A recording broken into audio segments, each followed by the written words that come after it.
आप देख रहे हैं अपना मनपसंद YouTube channel India news live Shivani और मैं हूं आपके साथ सुभाष पंवार।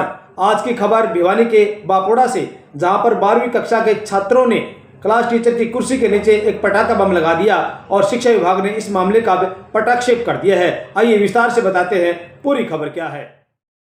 आपको बता दें कि भिवानी जिला के गांव बापोड़ा के राजकीय स्कूल में एक अध्यापिका की कुर्सी के नीचे 12वीं कक्षा के बच्चों द्वारा पटाखा लगाए जाने का मामला सामने आया था और अब एक सप्ताह बाद शिक्षा विभाग ने इस मामले का पटाक्षेप कर दिया है और बच्चों को स्कूल से कुछ दिनों के लिए बाहर भी किया है। जिला शिक्षा अधिकारी नरेश मेहता के अनुसार विज्ञान की कक्षा के छात्रों ने यह शरारत की है। इस मामले के तह तक जाने को लेकर और निष्पक्ष जांच पड़ताल करने को लेकर जिला शिक्षा अधिकारी नरेश मेहता खुद स्कूल पहुंचे और उन्होंने अध्यापकों के अलावा ग्राम पंचायत के सदस्यों से बातचीत की और क्या कहा उन्हें, आइए सुनते हैं। देखिए, वैसे तो मैंने उसी दिन ही अपने खंड शिक्षा अधिकारी को भेज दिया था कि वो मामले की तह तक जाए, लेकिन उस दिन क्योंकि सारा मीडिया भी और गांव भी और काफ़ी लोगों का वहाँ आना जाना रहा, तो उस दिन कोई ऐसी बात नहीं हो पाई। और उसके बाद हमने संबंधित प्राचार्य का भी जो है स्पष्टीकरण मांगा और उनको आदेश किए कि भाई वो इसके मामले की तह तक जाए। तो काफ़ी 2 दिन छुट्टी पड़ गई उसके अंदर। तो कल मैं खुद जो है वहाँ विद्यालय में गया और इस चीज़ का पता लगाया। तो कल कुछ हमें चीज़ें जो है इनपुट्स आ गए थे और फिर हमें आज का जो है समय निश्चित किया सुबह 10 बजे का, और उसमें ग्राम पंचायत को भी शामिल किया। पूरी क्लास थी, क्लास के 15 में से 13 बच्चे जो है इसमें इन्वॉल्व थे और उसमें एक बच्चा जिसने इसको बम को बनाया था, एक बच्चा था जिसने फिट किया था और एक बच्चा था जिसने रिमोट दबाया था।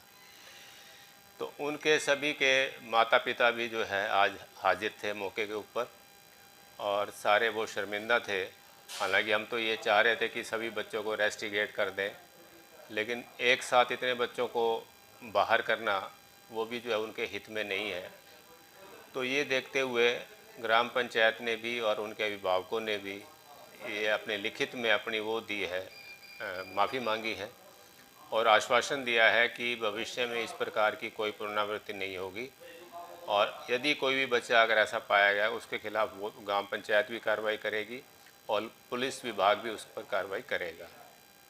और इस मामले में जिस अध्यापिका के साथ ये घटना घटी उसको भी वहाँ बैठक में बुलाया गया। उन्होंने भी अपनी सहमति ये जताई कि भाई बच्चों को भविष्य को देखते हुए बात को आगे ना रखा जाए, लेकिन इनको कम से कम जो है 7 दिन के लिए रेस्ट्रिकेट कर दिया जाए ताकि इनको जो है एहसास रहे कि इन लोगों ने गलत किया है। तो वो सारे दिशा निर्देश प्राचार्य को दिए जा चुके हैं और अब इस मामले में किसी प्रकार का कोई संदेह नहीं है। कक्षा 10-2 साइंस की थी।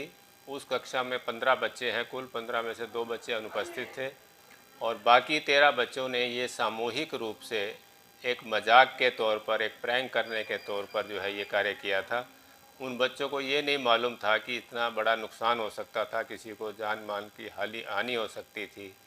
उस बम की या जो भी पटाखा था उसकी इंटेंसिटी के बारे में भी नहीं पता था कि भी इतना फट जाएगा, क्योंकि बच्चे साइंस के थे, नई नई चीज़ें उनको सीखी थी लैपटॉप से, अपने ऑनलाइन माध्यम से। तो वो एक प्रकार से वो टेस्ट देख रहे थे, लेकिन वो टेस्ट उन्होंने गलत जगह पर किया और जो है उनको अगर करना भी था, हम तो बल्कि यही चाह रहे थे कि यदि वो बच्चे हमें साइंस के रूम में डेमो देते तो हम उन बच्चों को आगे पुरस्कृत कराते। लेकिन ऐसी एक नेगेटिव उस चीज़ को लेकर एक बहुत बड़ी बात जो है, जो कि राष्ट्रीय मीडिया तक भी गई और काफ़ी इन चीज़ों का प्रभाव रहा। लेकिन ये हमारे लिए सबसे सुकून की बात यह है कि बच्चों ने स्वयं इस बात को स्वीकार कर लिया कि हाँ, उन्होंने गलती की। बच्चे पिछले 2-3 दिन से खाना भी नहीं खा रहे थे घर में, जैसे उनके अभिभावक बता रहे थे। तो अंत में जो है ये कुल मिलाकर जो है ये मामला आज इसको निपटा दिया गया है